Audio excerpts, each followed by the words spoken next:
de Casbas. ¿De? De Casbas. De Casbas, pero Casbas es por el Moro, ¿no? Sangües. No es paseaba por la Casbas. Incluso en Moscú me van a editar un álbum. Sí, sí, es súper maño, hombre, hay muchos maños. Hogar Aragonesa y en Moscú también. Y en Tiananmen.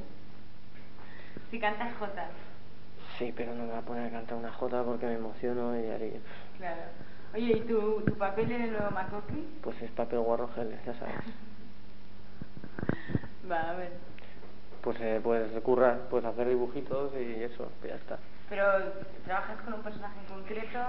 El Makoki, bien, el Makoki, el Superman. Yo, por lo que se me ocurre, pues mira, si mañana lo quiero matar, me lo cargo y me hago otro.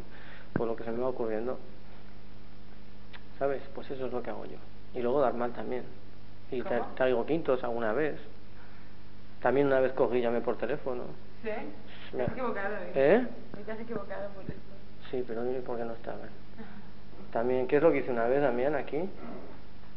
Una vez barrí también. Luego yo tengo gran participación.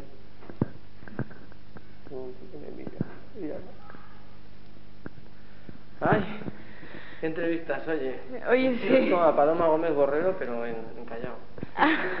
Es que me tienes alucinada. Pues aquí hacemos tonterías, para que la gente se ría, eso es. Pues no tiene otro fin. Pero bueno, lo conseguís, ¿no? ¿Eh? Lo conseguís. De momento no sabemos, ¿no? Tú te ríes, ¿no? Ahora. Sí. Pues vale, pues te compro la revista.